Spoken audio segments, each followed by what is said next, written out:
सब जीतने की जिद पे यहां हारने लगे, सदियों से कोई शख्स सिकंदर नहीं हुआ है। तो चलिए इसी शेर के साथ इस बुलेटिन की शुरुआत करते हैं। इस शेर को आप बखूबी समझ गए होंगे, ये तमाम दलों के लिए है जो जीतने की जिद पर थे लेकिन सिकंदर नहीं हो पाए। मध्य प्रदेश और छत्तीसगढ़ के चुनाव परिणाम आ गए हैं, देश भर के लोकसभा के चुनाव परिणाम आ गए हैं, लेकिन मध्य प्रदेश और छत्तीसगढ़ ने भारतीय जनता पार्टी का भरपूर साथ दिया है। 11 में से 10 सीटें छत्तीसगढ़ की और 29 में से 29 सीटें मध्य प्रदेश की जीत चुकी है भारतीय जनता पार्टी। और कैसे मिली जीत? क्या जीत के मिठास में कुछ खट्टा सा घुल गया है, कहीं खटमिठा स्वाद तो नहीं हो गया है? इन्हीं सब पर बात करेंगे। और जीतने के कौन से फैक्टर रहे, क्या मोदी की गारंटी इस बार भी काम आई या कुछ चेहरों का भी जादू चला है, सब कुछ जानेंगे। सबसे पहली बात करेंगे रायपुर की, रायपुर संभाग की बात करेंगे। रायपुर संभाग में रायपुर लोकसभा सीट की अगर बात करें तो बृजमोहन अग्रवाल यहां से प्रत्याशी थे, भारतीय जनता पार्टी के प्रचंड जीत हासिल की है। और कांग्रेस से विकास उपाध्याय। महासमुंद आती है इसी संभाग में और यहां से रूप कुमारी चौधरी ने जीत हासिल कर ली है। साहू फैक्टर पर हावी हुआ है ओबीसी फैक्टर और ओबीसी फैक्टर ने रूप कुमारी चौधरी को जीत दिला दी है। यह थोड़ी सी सरसरी थी। अब हमारे सहयोगी जुड़ेंगे और तमाम जानकारी आपको बताएंगे और बताएंगे कि कैसे जीत हुई इन दोनों लोकसभा सीटों पर। सब कुछ जानेंगे, सब कुछ बात करेंगे। लेकिन जैसा कि बताया, 2024 में भाजपा को 66.19% वोट मिले हैं। बृजमोहन अग्रवाल की जीत हुई है और प्रचंड जीत हुई है और विकास उपाध्याय को मात मिली है। 66.19% वोट बैंक बृजमोहन अग्रवाल ने हासिल किए हैं, तो वहीं विकास उपाध्याय को 29.94% वोट से ही संतोष करना पड़ा है। टैली अभी भी विस्तार न्यूज की चल रही है, देख लीजिए ऊपर एनडीए इंडिया और अदर का हाल क्या है, मध्य प्रदेश छत्तीसगढ़ का क्या हाल है, और इसके साथ पल पल की अपडेट भी विस्तार न्यूज आपको बता रहा है। आपके शहर, आपके रिपोर्टर में अब आपकी शहर की लोकसभा सीट की बात हो रही है और रायपुर से हमने शुरुआत की है। रायपुर का हाल आपको बता दिया। मार्जिन 3,48,238 मतों से जीते हैं बृजमोहन अग्रवाल और प्रचंड जीत हासिल करने के बाद 5,75,285 मतों से जीते हैं। विधानसभा में भी सबसे बड़ी जीत हासिल की थी बृजमोहन अग्रवाल ने और लोकसभा में भी सबसे बड़ी जीत हासिल की है और साबित कर दिया है कि मैं ही हूं सबसे बड़ा नेता छत्तीसगढ़ का और कद्दावर नेता। हम सहयोगी से जुड़ेंगे और तमाम बातचीतें आपको बताएंगे लगातार। लेकिन इन दो सीटों के बारे में देखिए, जिनके बारे में बता रहे थे आपको, तमाम सीटों के बारे में बताएंगे और सब कुछ बताएंगे कि हार भी क्यों हुई है कोरबा में, उसकी भी समीक्षा होगी और क्या कुछ हुआ है ये भी बता रहे हैं आपको लगातार। कांकेर की बात कर लीजिए, यहां भी बीजेपी जीत गई है, महासमुंद भी बीजेपी जीत गई है। और महासमुंद की जब बात कर रहे थे कि रूप कुमारी चौधरी बनाम ताम्रध्वज साहू का मुकाबला था, तो यह मार्जिन था 1,45,456 मतों का और 50.06% मतों के साथ रूप कुमारी चौधरी आगे जीत गई। और ताम्रध्वज साहू जो कि पूर्व मंत्री थे, साहू वोट बैंक होने के बाद भी हार गए। रवि मेरी मेरे सहयोगी जुड़ रहे हैं सीधा रायपुर से, उन्हीं का रुख करूंगा और उन्हीं से बातचीत करूंगा रायपुर संभाग की 2 लोकसभा सीटों की। रवि, बृजमोहन अग्रवाल ने फिर साबित कर दिया कि बृजमोहन यानी रायपुर में बीजेपी। और दूसरी चीज महासमुंद के भी बारे में बताइएगा और क्या अहम फैक्टर रहे हैं, क्या मोदी की गारंटी उसी तरह चली है इन दोनों सीटों में या अलग अलग सियासी समीकरणों के चलते यहां जीत मिली है? देखिए, महासमुंद की बात करें नितेश, तो महासमुंद में प्रधानमंत्री नरेंद्र मोदी ने वहां पर चुनावी सभा किया था और वहां पर साहू वोट बैंक बहुत मायने रखता है और उसी जगह पर प्रधानमंत्री नरेंद्र मोदी का चुनावी सभा बीजेपी के लिए कारगर रही और वहां पर बीजेपी की जीत हुई। रूप कुमारी चौधरी वहां से जीत गई। और रायपुर सीट की बात करें तो रायपुर सीट से बृजमोहन अग्रवाल अपने आप में एक पार्टी है, क्योंकि 8 बार लगातार विधानसभा चुनाव जीतने के बाद आप बृजमोहन अग्रवाल को हल्के में नहीं ले सकते। बृजमोहन अग्रवाल हर बार चुनाव संगठन के साथ लड़ते हैं और उसके बाद उनकी खुद की टीम बनी हुई है, वो भी माइक्रो लेवल पर काम करती है। और इस बार लोकसभा चुनाव में भी एक बहुत बड़ा टारगेट रखा गया था कि देश में जो सबसे बड़ी जीत होगी उसी के आसपास रहेंगे और वो हुआ भी। टॉप 10 जो देश में सबसे बड़ी लीड वाला जीत है उसमें बृजमोहन अग्रवाल का नाम रहा और 5,75,000 के आसपास वोट से बृजमोहन अग्रवाल चुनाव जीते। तो आप समझ लीजिए कि छत्तीसगढ़ में मोदी का मैजिक भी काम किया और जो प्रत्याशी है उनके अपने दम पर भी वो चुनाव लड़ रहे थे। नीतीश, मध्य प्रदेश और छत्तीसगढ़ की जीत की मिठास में थोड़ी सी खटाई भी डल गई है। क्या चल रहा है सियासी महकमे में रवि?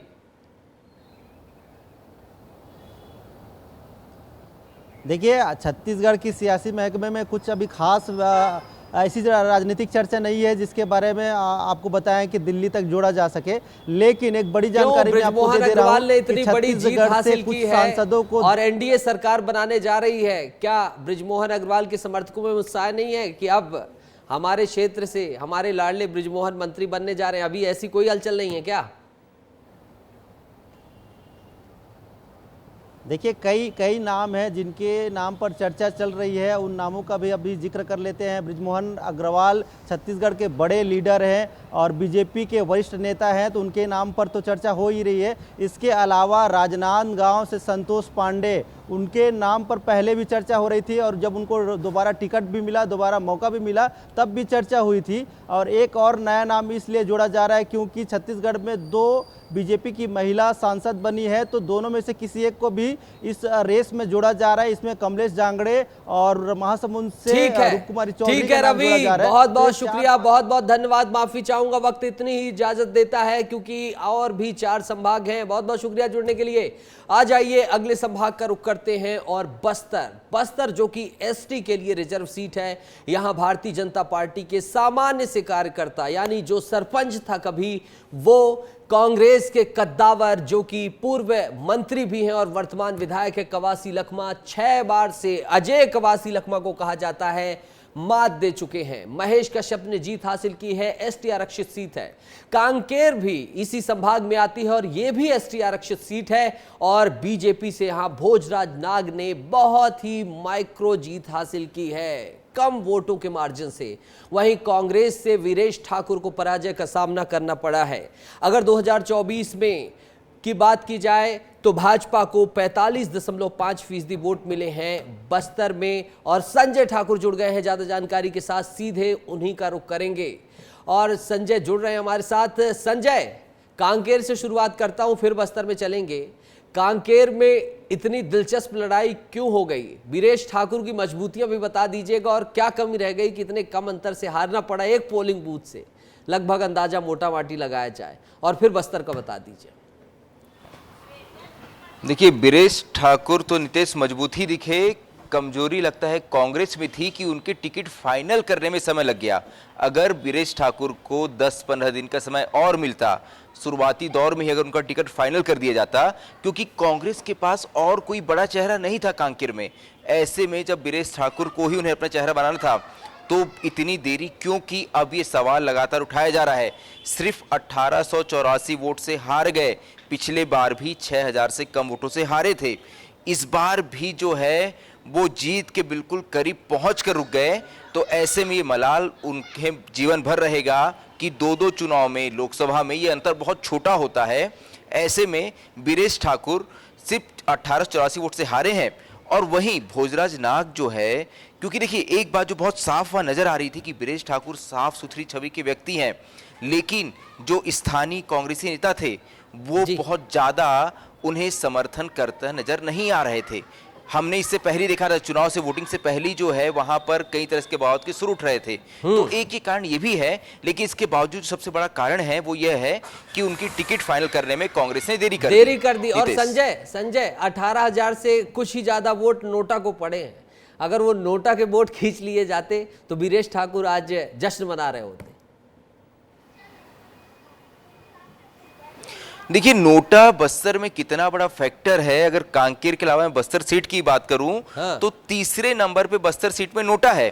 और ये लगातार 3 चुनाव का ट्रेंड है, 2014, 2019, 2024, तीसरे नंबर पे नोटा रहता है। सीपीआई, बीएसपी, बड़ी बड़ी पार्टियां यहाँ चुनाव लड़ती है, लेकिन इसके बावजूद जो है नोटा तीसरे नंबर पे पहुंच जाता है। इस बार भी लगभग 50,000 के आसपास वोट मिले हैं नोटा को।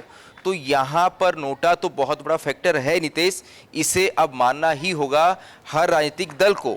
थोड़ी बात दादी की पराजय पर। संजय, क्या कारण रहा कि दादी हार गए और यहाँ भी 35,000 नोटा को मत गए?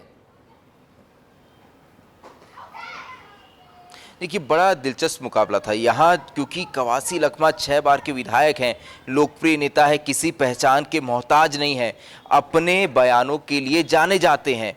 उनके सामने बिल्कुल नया चेहरा था महेश कश्यप, एक बार सिर्फ सरपंच रहे हैं। ऐसे में सभी को उम्मीद थी कि कवासी लखमा जो हैं वो ये चुनाव आसानी से निकाल लेंगे, शायद कांग्रेस ने भी यही सोचा था। लेकिन बीजेपी की रणनीति कुछ अलग थी। बीजेपी ने यहाँ केंद्र में रखा धर्मांतरण के मुद्दे को।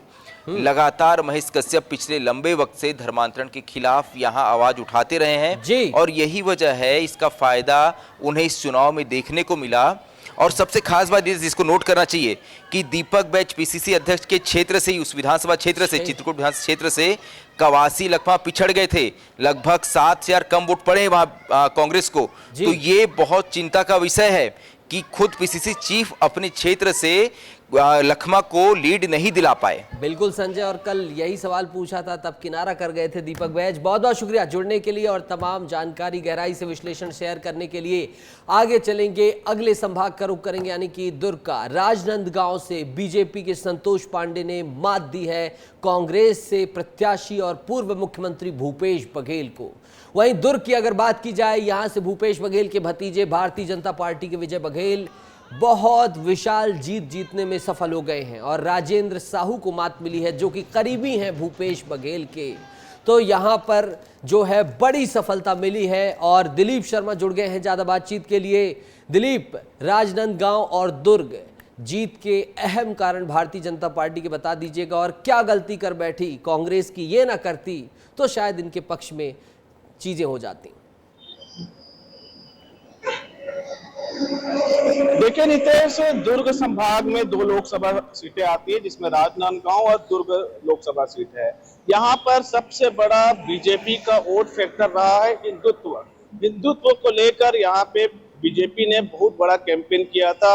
अगर राजनांदगांव लोकसभा सीट की बात करो तो वहाँ पे अमित शाह पहुंचे हुए थे और योगी आदित्यनाथ उस सीट में पहुंचे हुए थे। इसके अलावा मध्य प्रदेश के मुख्यमंत्री मोहन यादव भी वहां पहुंचे हुए। तो यहाँ पे लगातार जिस तरह से राजनांदगांव लोकसभा क्षेत्र में है, जो हिंदुत्व का कार्ड है, ये तीनों बीजेपी के बड़े नेता वहां पे खेले थे और हिंदुत्व को ज्यादा महत्वपूर्ण वहां पे महत्व दिए थे, जिसका वजह है कि पूर्व मुख्यमंत्री भूपेश बघेल से संतोष पांडे का मुकाबला था। लेकिन वोटों का अंतर आप बात करिए तो ज्यादा वोटों का अंतर नहीं है। पूर्व मुख्यमंत्री भूपेश बघेल भी दमखम से वहां पे लोकसभा में रखे हुए थे। गांव-गांव में जाके 10 से 12 गांव से मुलाकात करे थे, लोगों से मुलाकात करे थे। यही वजह है कि वोट का जो अंतर है, लगभग 44,000 वोट से भूपेश बघेल हारे हैं। तो कहीं ना कहीं राजनांदगांव लोकसभा में बीजेपी के बड़े नेताओं ने हिंदुत्व का कार्ड खेला और बड़ा कैंपेनिंग किया। यही वजह है कि पूर्व मुख्यमंत्री भूपेश बघेल को 44,000 वोट से हार का सामना करना पड़ा है। वहीं दुर्ग लोकसभा की बात करें तो दुर्ग लोकसभा में सनातन हिंदुत्व का कार्ड बहुत तेजी से खेला गया था। बीजेपी के तमाम नेता हिंदू जय श्री राम के नारों के साथ जहां भी जाते थे वहां पे इस तरह से अपना प्रोग्राम करते थे, कार्यक्रम करते थे। तो लोग हिंदुत्व को देखकर, मोदी का चेहरा देखकर विजय बघेल को भारी मतों से वोट दिया है और वही वजह है कि विजय बघेल लगभग 4,30,000 वोटों से दुर्ग के कांग्रेस का राजेंद्र साहू को मात दिए हैं। तो हिंदुत्व का बिल्कुल दिलीप, हिंदुत्व कार्ड रहा और भारतीय जनता पार्टी ने तमाम मुद्दों को लेकर, भूपेश की छवि को लेकर, तमाम चीजों को लेकर घेरा और आखिरकार उन्हें कामयाबी मिली। शुक्रिया जुड़ने के लिए और बातचीत करने के लिए। अगले संभाग का रुख करेंगे, यानी कि बिलासपुर का। कोरबा की बात करते हैं क्योंकि इस सीट की चर्चा पूरे छत्तीसगढ़ में है। हर तरफ चर्चा है भारतीय जनता पार्टी की जीत की, लेकिन इस सीट पर चर्चा है कांग्रेस की जीत की।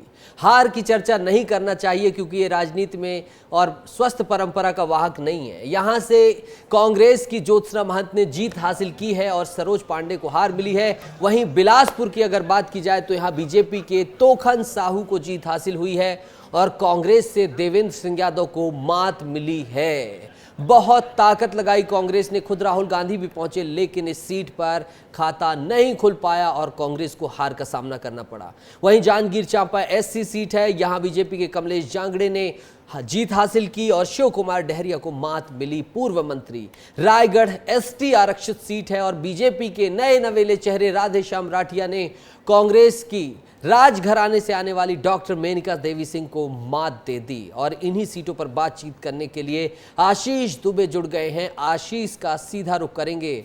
आशीष जी, क्या हुआ कोरबा में? आखिरकार ज्योत्सना महंत का जादू कैसे चल गया? जबकि पिछली बार भी सांसद थी, एंटी इनकम्बेंसी की बात की जा रही थी, बड़े चेहरे सरोज पांडे जैसे चेहरों को उन्होंने मात दे दी। नितेश, एक बात मैं स्पष्ट करना चाहता हूं कि जहां जहां जिस कैंडिडेट को बाहर से उतारा गया है छत्तीसगढ़ में उसकी हार हुई है। कोरबा का ये मामला भी उसी तरह से रहा है कि लोगों ने बड़ा प्रोफाइल, बड़ी सीट, हाई प्रोफाइल सीट जरूर थी, लेकिन सरोज पांडे को जो है स्वीकार करने से एक तरह से ऐतराज़ जता दिया और यही कारण है कि उसका लाभ भले ही चंद वोट, जो 40,000 वोट से जो जीत मिली है ज्योत्सना महंत को कांग्रेस में, उसका उन्हें लाभ मिला। बिलासपुर की बात करें तो बिलासपुर में भी कांग्रेस ने एक बाहरी प्रत्याशी को उतारा और इसी का नतीजा रहा कि यहाँ के तोखन साहू जी ने लगभग 1,65,000 वोटों से उन्हें हराया, देवेंद्र सिंह यादव को। और बिलासपुर ने न सिर्फ कई कांग्रेसियों ने भी उन्हें स्वीकार नहीं किया, ऐसा खुद तोखन साहू का कहना है। और नितेश, एक बात और बताना चाहता हूं कि बिलासपुर के सांसद तोखन साहू जी हमारे साथ मौजूद हैं, वो खुद कुछ कहना बताना चाहते हैं। सर, क्या प्राथमिकताएं होंगी बिलासपुर की? तोखन साहू जी।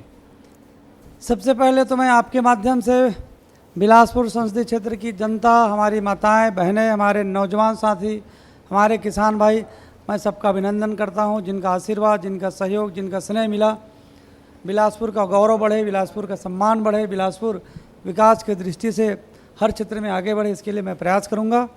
जो हमारे चकरभाठा में एयरपोर्ट है, वो अंतर्राज्यीय विमान सेवा के रूप में उसकी पहचान हो, इसके लिए प्रयास करना।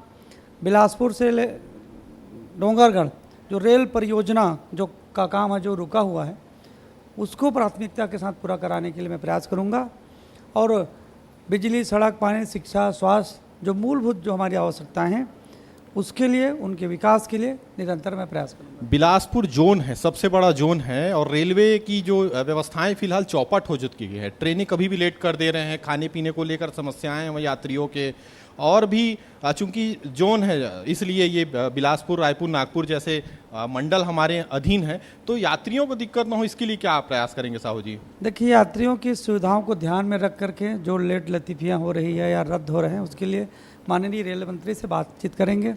अभी तो कल मुझे आप लोगों के सहयोग से जनता का आशीर्वाद मिला है, तो मैं निश्चित रूप से इन बातों को लेकर के जाऊंगा और समस्या का समाधान करने के लिए बहुत सक्रियता के साथ ईमानदारी से प्रयास करूंगा। एक आखिरी सवाल आपसे करते हैं साहू जी, केंद्र में जा रहे हैं, मंत्री बनने को लेकर आपके मन दिमाग में क्या चल रहा है? केंद्र में जगह मिल जाएगी या किसको मिल रही है? कुछ ऐसा बता दीजिए एक्सक्लूसिव हमारे दर्शकों को। भैया, मैं छोटा सा कार्यकर्ता हूँ, भारतीय जनता पार्टी, हमारे राष्ट्रीय नेतृत्व इस बात को तय करेंगे, तो मैं तो इसके संबंध में कुछ कह नहीं सकता।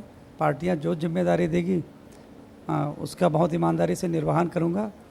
और मेरे लिए बड़ी बात है कि बहुत ही महत्वपूर्ण सीट बिलासपुर संसदीय क्षेत्र से संसद बनने का सौभाग्य मिला है, तो ये मेरे लिए और मेरे परिवार के लिए बड़ी गौरव की बात है। चलिए, एक और आखिरी सवाल का जवाब जो हमने आपसे भीतर पूछा था, ओबीसी आरक्षण को बढ़ाने को लेकर क्या कहेंगे? जिस वर्ग को जो अधिकार है, मैं सभी वर्गों के लिए कह रहा हूँ, वो अधिकार मिलना चाहिए। और ये किसी एक की मांग करने की बात नहीं है, जिस वर्ग के लिए भी हो, जो अधिकारी हैं वो अधिकार मिलना चाहिए। विस्तार न्यूज़ के लिए 2 शब्द बोल दीजिए। काफ़ी समय तक आपके सहयोग का हमने वो किया है, विस्तार न्यूज़ को क्या संदेश देंगे? मैं विस्तार न्यूज़ के सभी साथियों का आपके माध्यम से अभिनंदन करता हूँ। बहुत ही बेहतरीन न्यूज़ चैनल और निस्वार्थ भाव से जनता की आवाज़ को उठाने वाले आपका ये चैनल है। मैं आपके चैनल के सभी साथियों का अभिनंदन करता हूं और लोकसभा के इस चुनाव में आप सभी मुद्दों को आप सब लोग निस्वार्थ भाव से उठाए हैं। आपका बहुत बहुत अभिनंदन करता हूं और आपके उज्जवल भविष्य की कामना भी करता हूं। तो नितेश जो सांसद जी हैं बिलासपुर के, वो हमारे साथ रहे हैं जी, और मुखर होकर उन्होंने हमारे सारे सवालों का जवाब दिया है। कोई आपका सवाल हो तो उसको भी पूछ सकते हैं। बिल्कुल, हमारी शुभकामनाएं हैं, क्योंकि भारतीय जनता पार्टी अप्रत्याशित फैसले पिछले 5 साल में लिए हैं। उन्होंने कहा साधारण कार्यकर्ता हूं, तो साधारण कार्यकर्ता हैं, बस शुभकामनाएं देना चाहेंगे कि आप ही कैबिनेट में दिखें। आशीष, बहुत बहुत शुक्रिया करता हूं और तमाम जानकारी जो आपने दी उसके लिए बहुत बहुत धन्यवाद।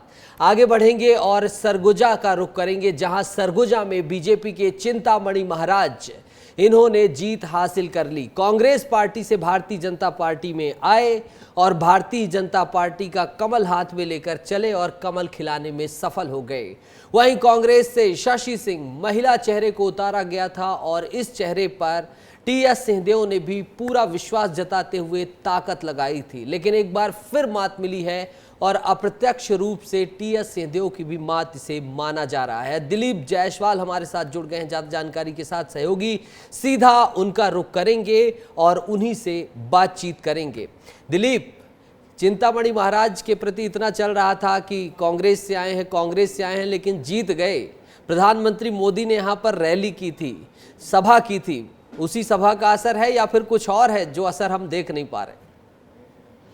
देखिए, महाराज जैसा आपने बताया कि वो कांग्रेस से बीजेपी में आए और बीजेपी में आने के बाद जो बीजेपी के जो नेता थे, जो कई सालों से काम कर रहे थे बीजेपी के लिए, वो उनको टिकट मिलने के बाद नाराज चल रहे थे और नाराज चल रहे थे। यही वजह है कि अब तक छत्तीसगढ़ बनने के बाद से हमेशा यहाँ बीजेपी चुनाव जीतती रही है और वो भी 1.5 से 2 लाख मतों के बीच में चुनाव जीत रही थी। लेकिन ये पहली बार ऐसा चुनाव हुआ है कि काफी कम मतों से 64,000 वोट से सिर्फ चिंतामणि महाराज ने जीत हासिल की है। और ये जो सरगुजा लोकसभा क्षेत्र है, इसमें आपको बता दूं 8 विधानसभा क्षेत्र आते हैं, उसमें से 8 में से सिर्फ 5 विधानसभा क्षेत्रों में ही बीजेपी को बढ़त मिली, 3 विधानसभा क्षेत्रों में बीजेपी को हार मिली। और अब जो बीजेपी का जो प्लान है कि वो बीजेपी के जो बड़े नेता हैं वो जानने के लिए जो विधायक हैं, जहाँ 3 विधानसभा क्षेत्रों से बीजेपी को हार मिली है, वहां से विधायकों का क्लास लगने वाला है, क्योंकि उनको पहले ही कहा गया था कि आप अपने विधानसभा क्षेत्र में आपने किस तरीके से जीत हासिल की है, ठीक लोकसभा चुनाव में उससे अधिक मतों से जीत हासिल कराई, लेकिन ये नहीं हो सका। अब ये देखने वाली बात है कि चिंतामणि महाराज जिन्होंने 64,000 वोटों से जीत हासिल की है, उसको लेकर किस तरीके से जो भाजपा के वर्तमान में जो नेता है वो साथ में एक दूसरे को लेकर चल पाते हैं, क्योंकि अभी भी जो भाजपा के नेता है चिंतामणि महाराज जो है उसके बीच में सही सब कुछ ठीक नहीं दिख रहा है। ठीक है, ये जीत क्या उसे समन्वित कर पाएगी, बैलेंस कर पाएगी, ये सब कुछ सवाल हैं और इन सवालों के जवाब देता रहेगा विस्तार न्यूज दिलीप जायसवाल और हमारे तमाम साथी, इसीलिए आप तक पल पल की खबरें पहुंचाते हैं। अब रुख करेंगे मध्य प्रदेश का और सबसे पहले संभाग का रुख करेंगे, यानी कि ग्वालियर चंबल। ये संयुक्त संभाग का रुख करेंगे और जानेंगे, क्योंकि लोकसभा के लिहाज से ये एक ही संभाग है। इसमें 4 सीटें हैं। मुरैना, यहां से भारतीय जनता पार्टी के शिवमंगल सिंह तोमर की जीत हुई है। अगर कांग्रेस की बात की जाए तो यहां से सत्यपाल सिंह सिकरवार की जीत हुई है। भिंड की बात की जाए तो ये शेड्यूल कास्ट रिजर्व सीट है और यहां से बीजेपी की संध्यारे जीती हैं, तो कांग्रेस से मौजूदा विधायक फूल सिंह बरैया को मात मिली है। बीजेपी से ग्वालियर की अगर बात की जाए, यहां से भारत सिंह कुशवाहा जीते हैं और कांग्रेस की अगर बात की जाए प्रवीण पाठक को मात मिली है। गुना आते हैं, बीजेपी से ज्योतिरादित्य सिंधिया जीते हैं और प्रचंड जीत हासिल की है। पिछली बार कांग्रेस से थे ये और यहां करारी मात मिली थी ने। कांग्रेस से राव यादवेंद्र सिंह यहां पर हार गए हैं और ये तमाम जानकारी बताएंगे और विस्तार से यहाँ के सियासी मायने बताएंगे अनिल गौर हमारे साथी। सीधा उन्हीं का रुख करेंगे। अनिल, क्या हुआ मुरैना में? भिंड में बात की जा रही थी त्रिकोणीय मुकाबले की, जिस तरह से उत्तर प्रदेश में समझ में आ रहा है कि बसपा हथियार डाल दी है, यहाँ भी कुछ समझ में आ रहा है कि वैसा ही हुआ है। और क्या क्या कुछ हुआ है पर्दे के पीछे, क्या कुछ जीत का रहा, चारों सीटों के बारे में बता दीजिए। बिल्कुल नितेश, देखिए ग्वालियर चंबल अंचल एक ऐसा इलाका है जहां पर कांग्रेस सबसे ज़्यादा उम्मीद कर रही थी कि यहां से वह सीट जीतेगी, लेकिन जब नतीजे आए तो नतीजे चौंकाने वाले इसलिए क्योंकि ग्वालियर चंबल अंचल की चारों सीटों पर बीजेपी ने फतेह हासिल की है। मुरैना की सबसे पहले बात कर लेते हैं। मुरैना 40 साल से बीजेपी के गढ़ रही है और बीजेपी का ही सांसद यहां पर चुना गया है। अब की बार कांग्रेस के प्रत्याशी के रूप में सत्यपाल सिंह सिकरवार थे और बीजेपी के उम्मीदवार के रूप में शिवमंगल सिंह तोमर थे, जो विधानसभा अध्यक्ष नरेंद्र सिंह तोमर के काफ़ी कट्टर समर्थक माने जाते हैं और वो हर बार विधानसभा का चुनाव लड़ते रहे हैं, लेकिन उनको हार मिली है। और उसके बाद जब लोकसभा में उन्हें प्रत्याशी बनाया तो चौंकाने वाला मामला जब सामने आया था, और यही है जब मतदान हुआ तो उसके बाद यही कयास लगाए जा रहे थे कि यहाँ से कांग्रेस अच्छी स्थिति में है, क्योंकि कांग्रेस के जो उम्मीदवार हैं सत्यपाल सिंह सिकरवार वो काफ़ी मजबूत स्थिति में थे, फैन फॉलोइंग उनकी काफ़ी अच्छी थी। लेकिन जब नतीजे आए हैं तो नतीजे उन्हें हार का सामना करना पड़ा। और इसके पीछे का कारण यही है नीतीश, क्योंकि सबसे ये देखने में आया है कि वहाँ पर जो लाडली बहना योजना है उसका भी असर देखने को मिला, और सीधे तौर पर राष्ट्रवाद का जो मुद्दा चला है वह एक सबसे ज़्यादा असर देखने को मिला। तीसरे के रूप में अगर बात कर सकते हैं तो विधानसभा अध्यक्ष नरेंद्र सिंह तोमर का गढ़ है, वहाँ के रहने वाले हैं। नरेंद्र सिंह तोमर एक बड़े नेता के रूप में जाने जाते हैं, यही कारण है कि वहाँ पर भी उनका असर देखने को मिला। यही वजह है कि यहाँ से बीजेपी ने एक बार फिर सीट हासिल कर ली है। और अगर बात करें ग्वालियर की, तो ग्वालियर भी 18 साल से यहाँ पर बीजेपी के गढ़ रही है। हर बार सांसद यहाँ का बीजेपी का चुना गया है, लेकिन इस बार के चुनाव में भी बीजेपी ने फतेह हासिल कर ली। उसके पीछे का कारण यह है कि जो उम्मीदवार थे कांग्रेस के प्रवीण पाठक, उनका जो ग्रामीण स्तर पर जो जिस तरीके से उनको वोट नहीं मिला है, तो उसके पीछे का कारण यही बताया जा रहा है कि जो उनका जो संपर्क था वो काफ़ी कमज़ोर रहा ग्वालियर ग्रामीण के इर्द गिर्द। यही कारण है कि वो ग्वालियर ग्रामीण से, मतलब ग्वालियर जिले के ग्रामीण से वो उनको हार का सामना करना पड़ा है। तो यही वजह है कि सबसे ज़्यादा जो फ़ायदा बीजेपी को मिला है। वहीं अगर जिस तरीके से भिंड की बात कर लें तो भिंड से संध्या राय थी बीजेपी के उम्मीदवार के रूप में, और कांग्रेस से फूल सिंह बरैया थे।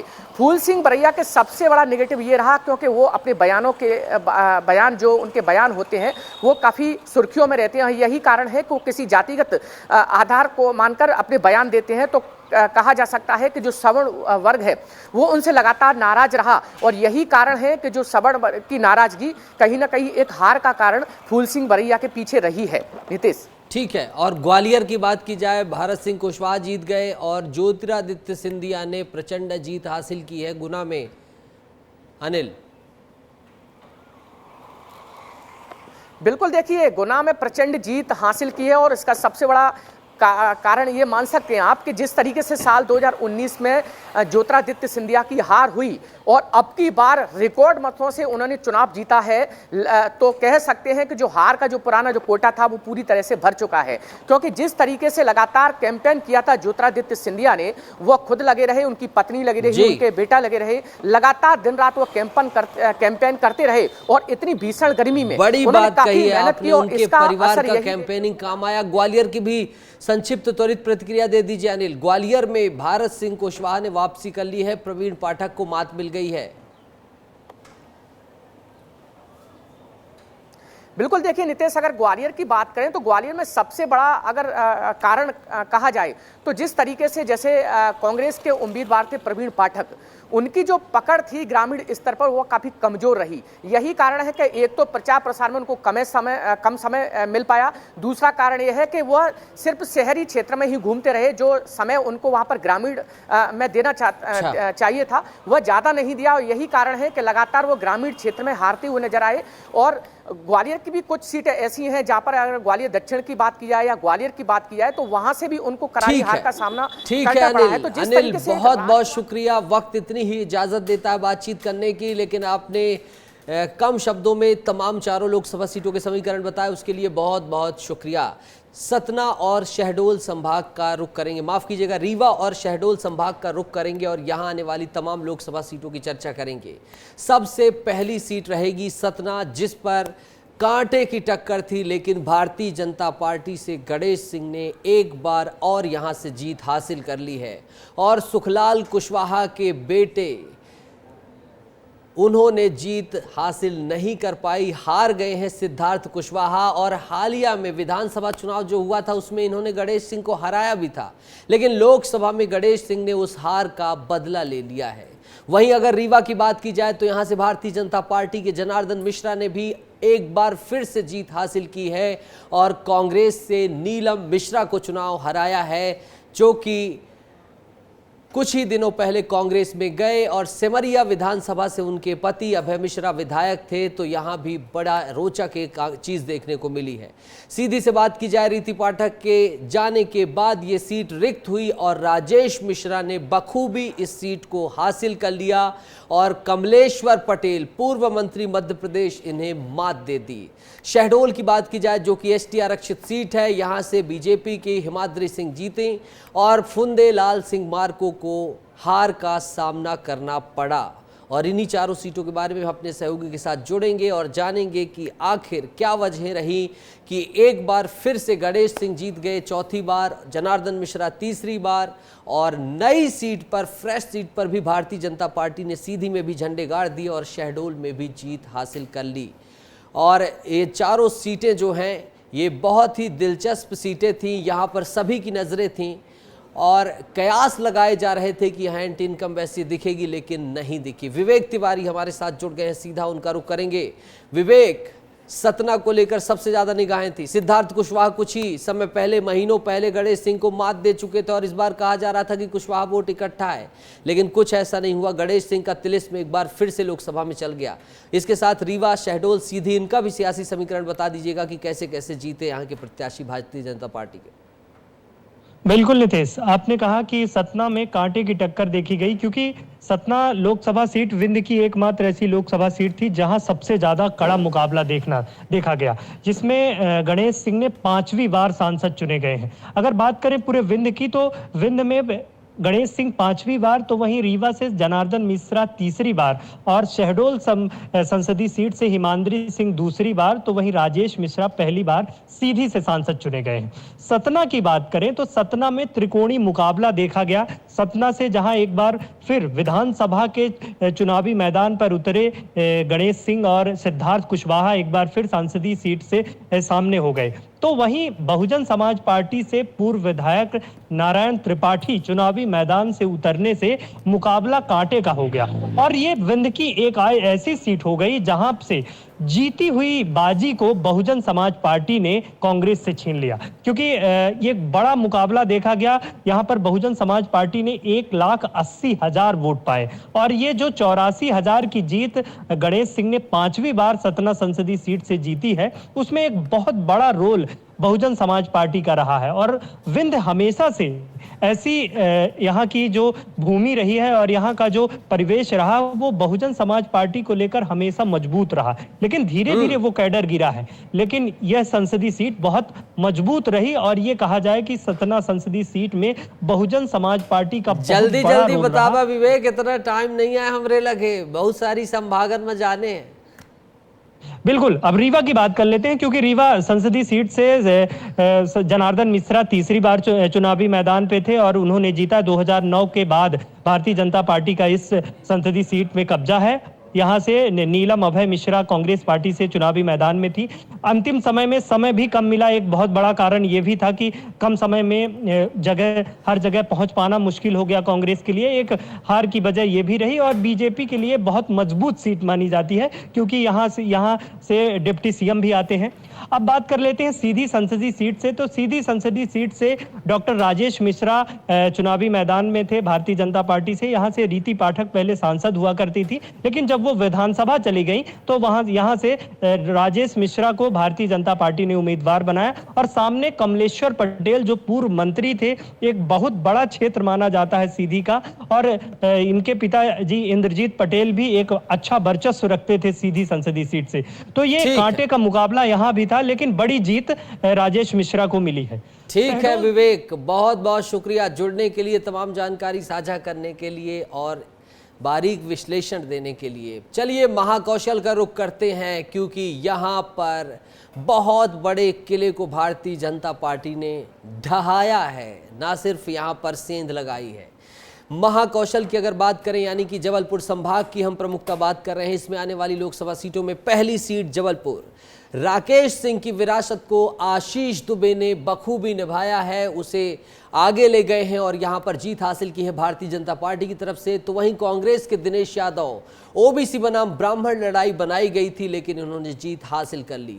मंडला एसटी आरक्षित सीट, फग्गन सिंह कुलस्ते हार का स्वाद चख चुके थे कुछ ही दिन पहले, लेकिन लोकसभा सीट बचाने में कामयाब रहे और उनकी जीत हो गई। तो वहीं कांग्रेस से ओमकार सिंह मरकाम, जो कि अपने बयान को लेकर चर्चित हुए थे राजगढ़ में, वो हार गए हैं।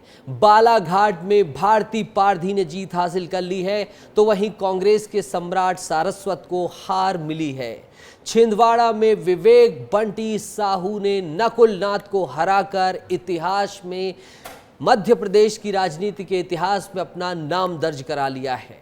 और इन सभी लोकसभा सीटों पर बातचीत करने के लिए हमारे साथी जुड़ेंगे दुर्गेश साहू, सीधा उनका रुख करेंगे। नए ऊर्जावान जोशीले साथी हैं, पूरा महाकौशल इन्होंने फांदा है, पीएम की रैली से लेकर सब कुछ आपको दिखाया है जो कि विस्तार न्यूज करता है। दुर्गेश, कहां कहां क्या हुआ, क्या क्या जादू चला, जबलपुर में राकेश सिंह की विरासत संभाल ली है, बता दीजिए सब।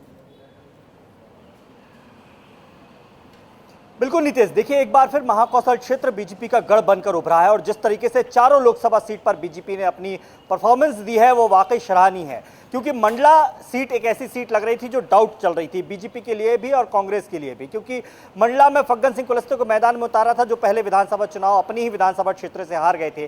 विरोध भी था स्थानीय स्तर पर, लेकिन वो विरोध वोटों में तब्दील नहीं हो पाया। वोट गए फग्गन सिंह कुलस्ते के पक्ष में और हालात ये बने कि तकरीबन 1.25 लाख वोटों से वो ओमकार सिंह मरकाम को हराने में सफल हुए, यानी कि मंडला में एक बार फिर फग्गन सिंह कुलस्ते ने जीत का परचम लहरा दिया है। बात हम करेंगे बालाघाट की। बालाघाट भारती पादरी के नाम से महिला उम्मीदवार को मैदान में उतारा गया था। बालाघाट हालांकि फुल प्रूफ एक प्रकार से सीट थी बीजेपी के लिए, पूरा कॉन्फिडेंस था, बालाघाट में कोई डाउट नहीं चल रहा था और हम भी बालाघाट की बहुत ज़्यादा चर्चा नहीं कर रहे थे। ऐसे ही क्लियर कट वहाँ से भारती पादरी ने जीत हासिल की है। छिंदवाड़ा लोकसभा सीट जो मध्य प्रदेश की सबसे हाई प्रोफाइल सीट रही, मध्य प्रदेश के सबसे अमीर प्रत्याशी छिंदवाड़ा लोकसभा सीट से थे, 40 साल का अभेद किला था, कोई नहीं गिरा पाया था, लेकिन इस बार बंटी साहू ने उस किले को न केवल गिराया बल्कि छिंदवाड़ा की सीट पर अपना नाम सुनहरे अक्षरों में दर्ज करा लिया। 5 साल तक अब वो छिंदवाड़ा में सांसद रहेंगे और एक तरीके से कहा जाए कि जो अवैध किला कमलनाथ का बना था उसे ढा दिया है।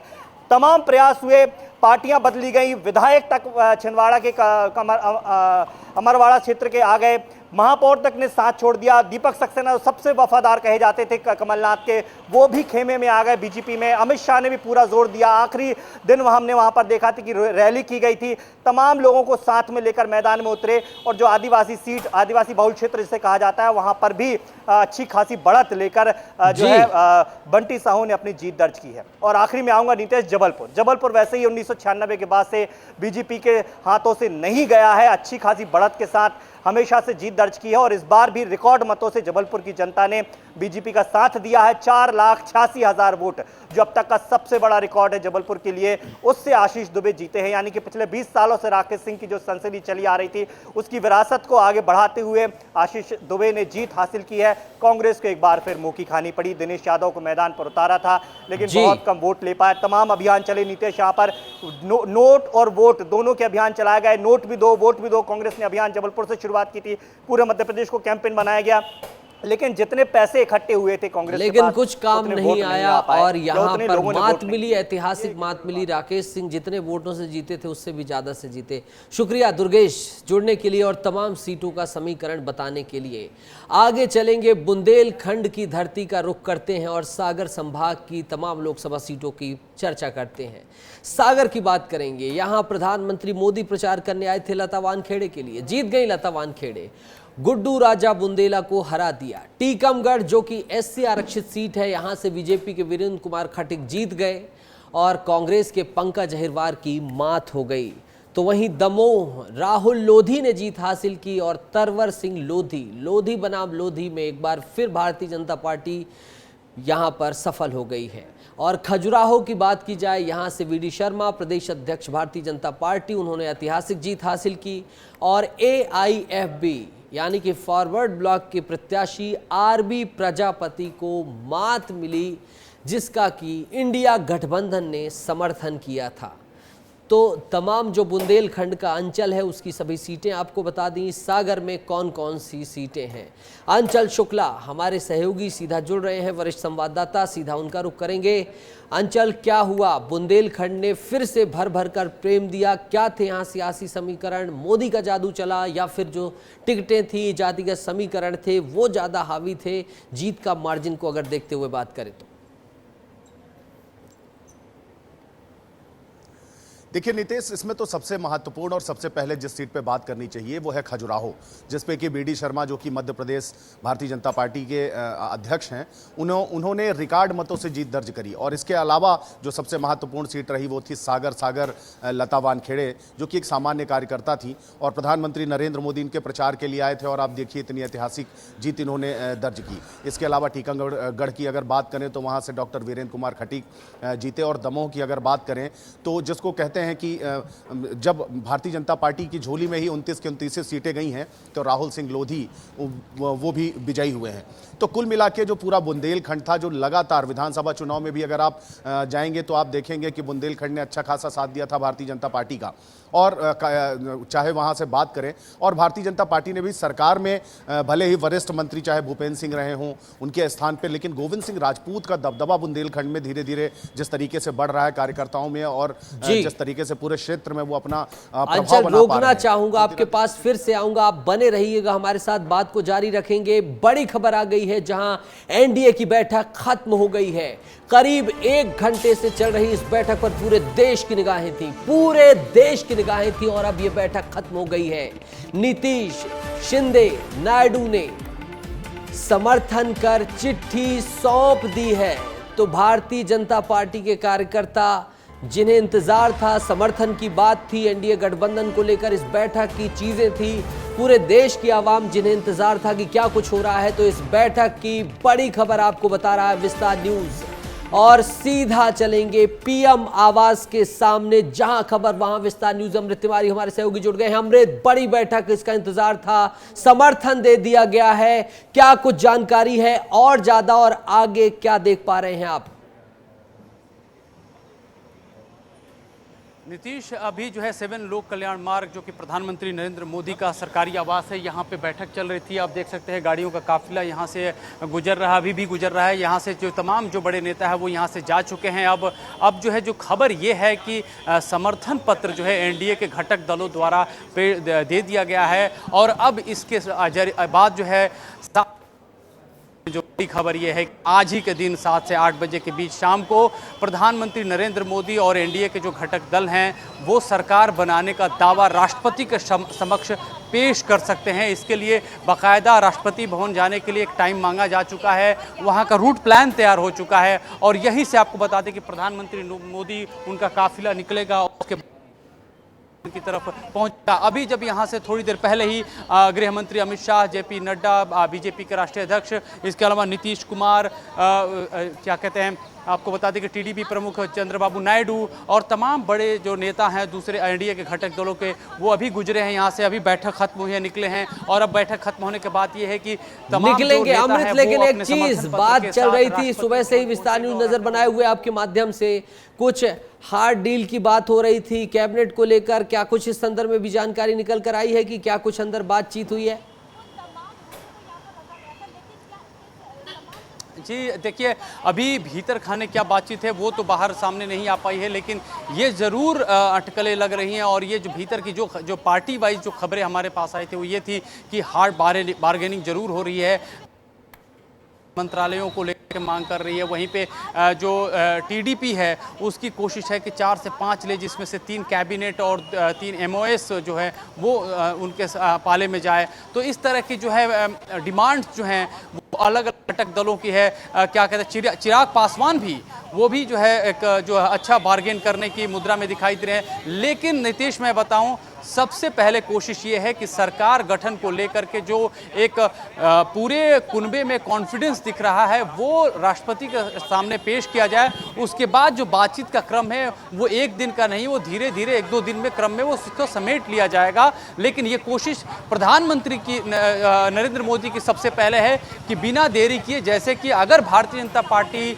बहुमत में भी रहती है और जिस तरह से सरकार गठन की कवायदें तेजी से होती और उसके बाद प्रशासनिक शासकीय जो काम काज है तुरंत ढर्रे पे लाया जाए, उसी की कोशिश के तहत ये भी चीज़ें अमल में लाई जा रही हैं कि जल्दी से जल्दी एनडीए के नेतृत्व में सरकार गठन की कवायद को पूरा कर लिया जाए। और हो सकता है कि प्रधानमंत्री नरेंद्र मोदी और उनका कैबिनेट 8 जून को ही शपथ ग्रहण समारोह का आयोजन कर डाले। ठीक है, अमृत, इंडिया गठबंधन का क्या स्टेटस है, वहां क्या चल रहा है? वहां भी बैठक की बात चल रही थी, क्या कुछ संपर्कों की भी बात आई है कि एक दूसरे से संपर्क किया जा रहा है धड़ों से, कुछ ऐसी भी खबरें?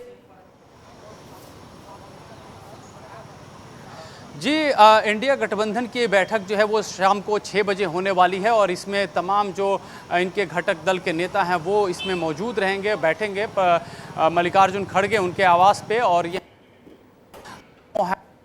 कोशिश की जाएगी, एक आम राय बनाने की कोशिश की जाएगी कि क्या इनके जो है आगे का भविष्य। बिल्कुल अमृत, और जैसे ही वो बैठक शुरू होगी आपके साथ जुड़ेंगे और तमाम जानकारी इसी तरह बताते रहेंगे। शुक्रिया, रोचक जानकारी आपने दी है और अलग अलग जानकारी दी है कि तमाम जो सहयोगी हैं एनडीए के, सब अब अच्छे तरीके से डील की मुद्रा में आ गए हैं। आगे बढ़ेंगे और चलेंगे नर्मदापुरम संभाग, और नर्मदापुरम संभाग की बात करेंगे कि यहाँ कौन कौन सी लोकसभा सीटें हैं और भारतीय जनता पार्टी ने के कौन कौन से प्रत्याशी जीते, क्यों जीते। होशंगाबाद, दर्शन सिंह चौधरी जो कि बड़ा चेहरा है, इन्होंने जीत हासिल कर ली है, और कांग्रेस के संजय शर्मा ने। बैतूल जो कि एसटी आरक्षित सीट है, यहां से दुर्गा दास उइके और कांग्रेस के रामू टेकाम की मात हुई है, दुर्गा दास उइके जीत गए हैं। अंचल, हमारे सहयोगी लगातार जुड़े हुए हैं।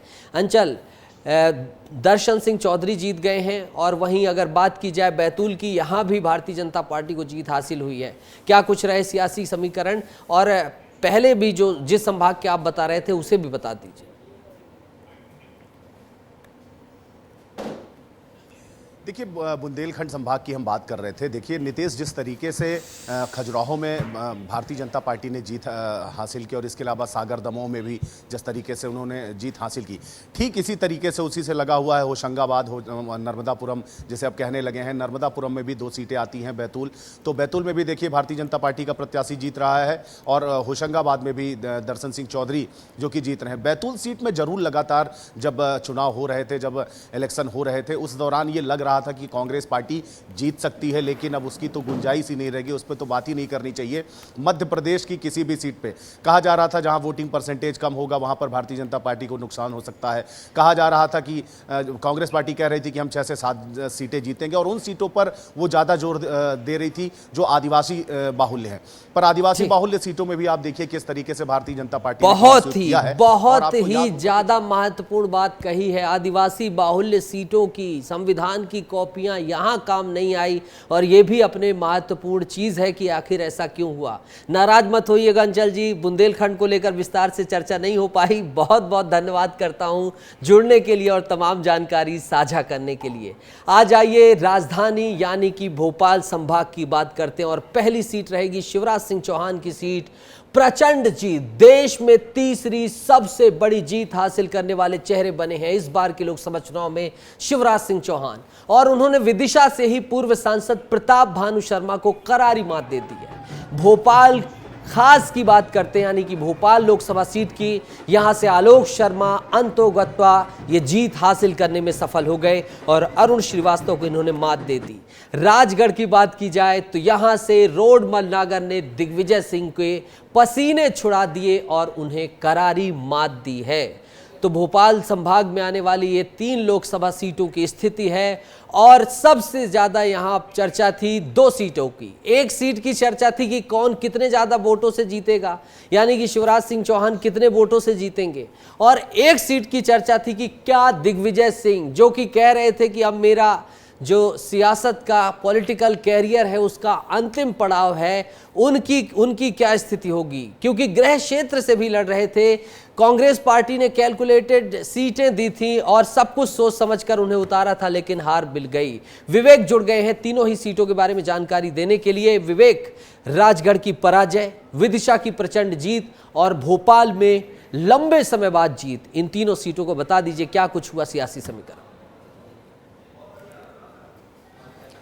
देखिए, भोपाल में लंबे समय से बीजेपी के ही कैंडिडेट जीतते रहे हैं। 2019 का जिक्र कर ले तो यहाँ पे दिग्विजय सिंह चुनावी मैदान में उतारे गए और यहाँ पे बीजेपी ने एक ट्रम्प कार्ड खेला था, साध्वी प्रज्ञा को लेकर आए थे। मैं विवेक माफी चाहता हूँ, लंबे समय से थी, लेकिन मैं आलोक शर्मा की जीत की बात कर रहा था। आलोक शर्मा को लंबे समय से इस जीत का इंतजार था। बिल्कुल नितेश, मैं उसी बात पे आ रहा था कि साध्वी के विकल्प में आलोक शर्मा को टिकट दिया गया। उत्तर विधानसभा से आलोक शर्मा 2 विधानसभा चुनाव हार गए थे, पहले भोपाल के महापौर थे, लेकिन इस बार बीजेपी ने उन पर भरोसा था और बम्पर जीत हासिल की है। अब तक के जितने भोपाल से बीजेपी के सांसद रहे, सबसे ज़्यादा जो उनको वोट मिले हैं वो आलोक शर्मा को मिले हैं। करीब 5 लाख से अधिक से वोट से आलोक शर्मा जीते हैं। विदिशा की बात कर ली जाए तो शिवराज सिंह चौहान वहाँ के कोई नए चेहरे नहीं थे। 5 बार लोकसभा चुनाव जीत चुके हैं, सांसद बन चुके हैं, इस बार 6वीं बार, और 6वीं बार जब चुनाव जीते हैं तो 8 लाख से ऊपर का मार्जिन है। मध्य प्रदेश में अगर बात कर ली जाए मार्जिन की तो इंदौर के बाद शिवराज सिंह चौहान की जो लीड है वो सबसे ज़्यादा है। चुनाव आयोग की आज जब प्रेस कॉन्फ्रेंस कर रहा था तब ये बता रहा था करीब 60% से अधिक शिवराज सिंह चौहान को वोट मिले हैं। वहीं राजगढ़ की बात कर ली जाए तो राजगढ़ के चुनाव में दिग्विजय सिंह के चुनाव प्रचार को लेकर एक सबसे बड़ी रणनीति बनाई गई और अमित शाह वहां पे गए। अमित शाह ने वहां रोड शो किया और ये कहा था कि राजगढ़ वालों जनाजा निकाल देना, तो आखिर परिणाम निकल के सामने आ गए। दिग्विजय सिंह वहां पे काफ़ी ज़्यादा ईवीएम को लेकर सवाल उठाते रहे, लेकिन जनता ने उन्हें जो मैंडेट दिया वो हार के तौर पर रहा। तो आप ये समझिए कि दिग्विजय सिंह जब अपने आखिरी चुनाव का जिक्र कर रहे थे उस वक्त भी जनता ने उन पर भरोसा नहीं जताया और रोडमल ना, यानी कि पुराना संगठन जो मजबूत संगठन है भारतीय जनता पार्टी का, वो फिर से जीत दिलाने में सफल रहा और जो तमाम फैक्टर है वो है ही। विवेक, शुक्रिया जुड़ने के लिए और तमाम जानकारी साझा करने के लिए। तो चलिए अब अंतिम संभाग का रुख करते हैं जो कि इंदौर संभाग है।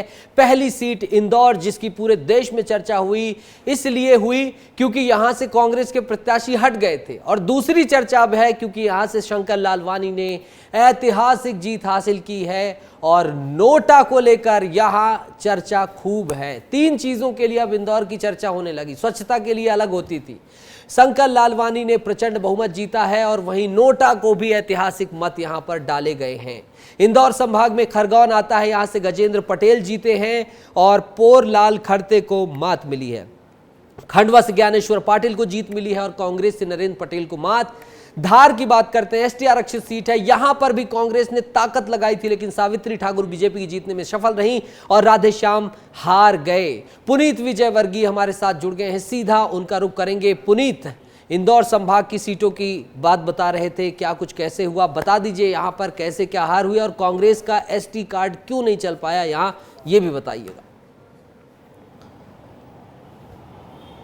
जी बिल्कुल, देखिए इंदौर की ही बात करें तो शंकर लालवानी की जीत पहले से तय थी, बस बात यही चल रही थी कि वो कितने वोट से जीतेंगे और नतीजा भी आ गया। देश में रिकॉर्ड बना दिया है उन्होंने, 12.25 लाख वोट से जीते हैं, तो काफ़ी बड़ा मार्जिन था। पूर्व सांसद भी है इंदौर के और अपनी सरल और जो सादगी है उनकी, उसके लिए पहचान भी है। इसके अलावा बात करें तो सावित्री ठाकुर पूर्व में भी सांसद रह चुकी है, तो उसका भी उन्हें फ़ायदा मिला था और पार्टी ने एक बार फिर उन पर विश्वास किया, तो धार से उन्हें अच्छी लीड मिली है, तो सावित्री ठाकुर का भी यह कहीं ना कहीं फ़ायदा हुआ है। इसके अलावा ज्ञानेश्वर पाटिल की बात की जाए तो पार्टी ने उन पर भी दोबारा विश्वास किया है, काफ़ी अच्छा कार्यकाल उनका रहा था, तो इस वजह से कहीं ना कहीं उनको फ़ायदा मिला है और खरगोन का भी इसी तरह का रहा है। तो निश्चित तौर पर देखिए, जो आदिवासी की बात की जाए तो आदिवासियों को पूरी तरह से भाजपा साधने में कामयाब रही थी। विधानसभा चुनाव में भी हमने ये देखा था कि आदिवासी क्षेत्रों में भी पुनीत, एक चीज जल्दी वक्त कम है, नोटा में बहुत बटन दबाई, यानी कि कांग्रेस का संगठन अभी भी मजबूत है, टाइगर जिंदा है, इतने लोग निकल कर जा रहे हैं नोटा का बटन दबाने। क्या कुछ जब आपकी बातचीत हुई, क्या कुछ निकला, विस्तार से बता दीजिए क्योंकि ये बहुत बड़ा सवाल है। जी देखिए, कैलाश विजयवर्गीय से इस मामले में हमारी बात हुई थी, शंकर ललवानी से भी हुई थी। उनका कहना था जिस क्षेत्र में सबसे ज़्यादा नोटा दबे हैं वो मुस्लिम बहुल क्षेत्र है, वो बूथ ऐसे हैं जहां पर मुस्लिम वोटर्स अधिक है, तो उन जगह पर नोटा का बटन दबा है और रिकॉर्ड बना है। देखिए पिछला रिकॉर्ड 51,000 का था बिहार में, उसका 4 गुना अधिक इसका रिकॉर्ड बना है। 2 लाख के लगभग नोटा गया है। 2,18,000 ये भी जो निकल कर सामने आए, ये भी बहुत महत्वपूर्ण जानकारी। पुनीत शुक्रिया। और ये जानकारी विस्तार न्यूज़ ही दे सकता है, क्योंकि हर खबर विस्तार न्यूज़ विस्तार से बताता है। चुनाव परिणाम और इस बुलेटिन के अंत में यही निचोड़ है कि अति का भला न बोलना, अति की भली न चूप, अति का भला न बरसना, अति की भली न धूप। दीजिए इजाज़त, खबरों का सिलसिला जारी रहेगा। नमस्कार।